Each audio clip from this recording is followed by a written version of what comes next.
Hello my lovely and welcome back to my channel. In today's video I wanted to do an updated video of my Hobonichi Weeks to show you how I've been using it to hopefully inspire you if you are feeling stuck or you want new ideas of how to use your Hobonichi Weeks planner. So if you're ready, let's just jump right in. Hello, if you're new here, welcome. My name is Seppi and I share with you simple and practical tips to live a happier life, and my journals and planners definitely bring me a lot of joy.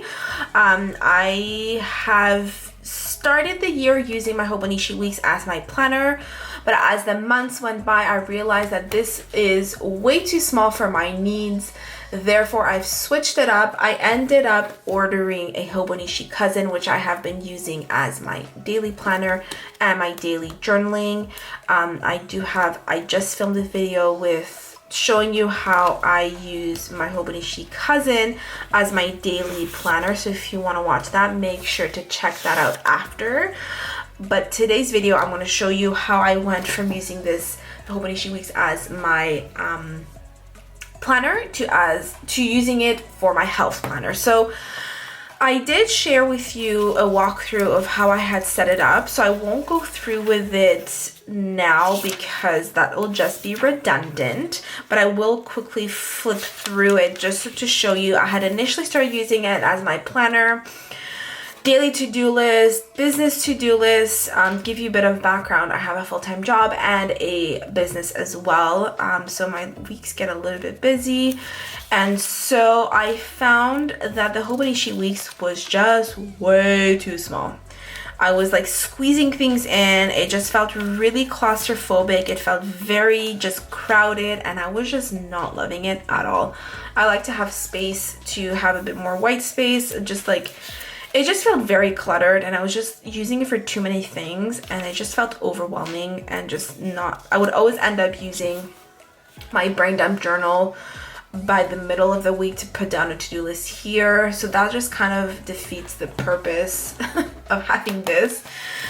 So what I decided doing, like I said, I bought the Hobonichi cousin for my daily planner, and even though I was able to kind of like create really nice spreads, I think it just still feels way too small. Like I said, barely had any space to write anything on my to-do list, etc. So what I ended up doing is getting the Hobonichi Weeks for my daily planning, and I ended up trying to use this, and I've liked it so far, but I've been using this for my health tracker. Now I've tried a few different spreads and I think I've come up with something that I like because this is still a little bit too busy, but this was the first time.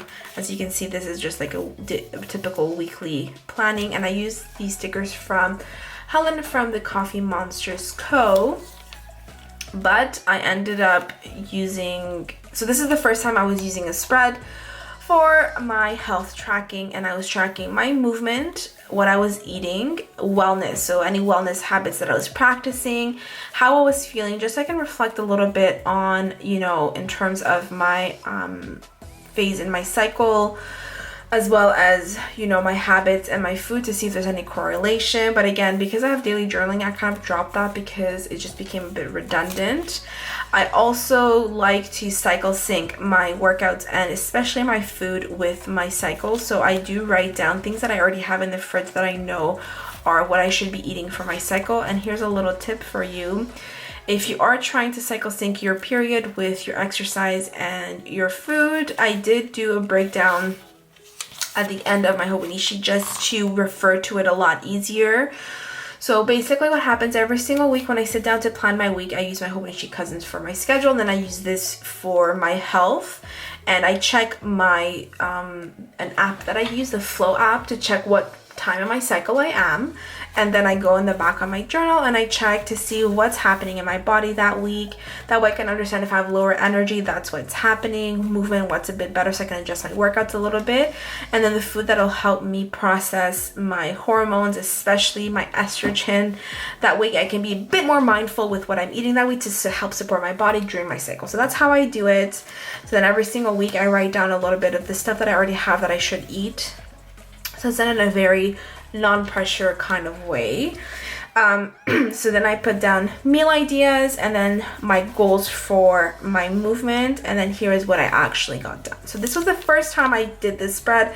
Liked it, but it was still a little bit too crowded and I was like squeezing it. Like, I don't know if you can see how small the writing got here. So that's just a little bit too messy for me. So then I switched it up just a little bit. Instead of having the weekly plan, I just kind of put it here and then I would check it off if I did it. I didn't write the details of my cycle syncing nutrition because I just wrote down the phase I'm in and then I can refer back to the end of it a little bit easier. And then again, I put my self-care and then I put the little meal ideas here. I still wasn't too crazy about this, still felt too crowded. And as you can see on weekends, I end up not tracking as much. So that is not great. And then this was a little bit less overwhelming. I removed feeling, I just put like words, movement, how I feel, self-care. This again, I think it was just becoming too redundant with my bullet journal tracker that I'm doing. Food, I did this. I put down what I was eating and again, the part of the cycle that I'm in. And then I did the same thing the following week. I had these cute little stickers like from Coffee Monster's Co. It's so cute. This week I was not feeling well, so I didn't write anything, as you can see. And this is kind of what I am mostly sticking to. Well, actually not true. This is another, I removed how I was feeling, and so I just have food tracker here, still cycle syncing, movement, number of steps or any workouts that I've done, and any self-care. As you can see, I didn't write it. This is a sign that it's redundant and I don't need it, so this is something I removed. And then I tried making it a little bit different, but again, this space ended up being empty for no reason. So I wrote down things that brought me joy and self-care. This was my food tracker. This were some meal ideas, the steps that I did and movement. I do like this little format here, but again, this section feels very empty.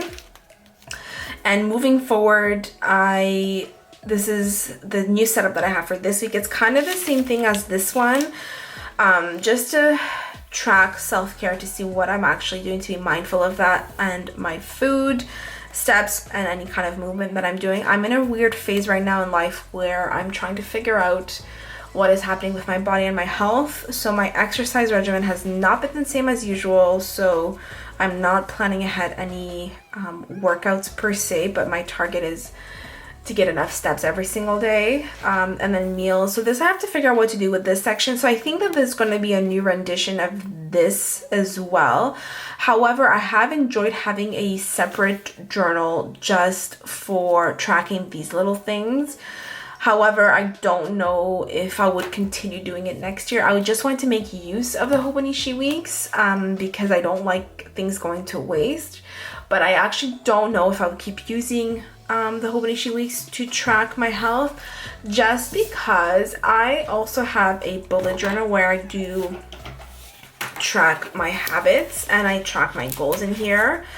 And so it just feels a little bit redundant. So I'm gonna have to see how I decide to move forward. I do like the idea of tracking for my food. However, I don't even look back at it, so I don't know if it's actually relevant.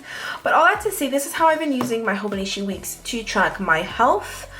Don't know if I'll continue next year, but this is what I will continue doing this year. I also want to mention these beautiful tabs that I got from an Etsy shop. I will leave the link to all the sticker shops in the description box if you want to get them, but they're kind of iridescent. This is one thing that I really liked, and maybe next year I'll get this for my Hobonichi cousin. But that is all. If you have any questions about the Hobonichi Weeks, let me know. I did a more in-depth walkthrough of my initial thoughts of what I thought about it. So if you're on the fence in terms of whether you want to get it or not, I hope this was helpful. If you have any suggestions on how to use my Hobonichi Weeks, let me know in the comments below. If you enjoyed this video, if it was useful, please like and subscribe because it helps support my channel as I'm trying to grow it slowly but surely. But if you watched through the end, thank you so much for watching, and I will see you in my next video. Bye for now.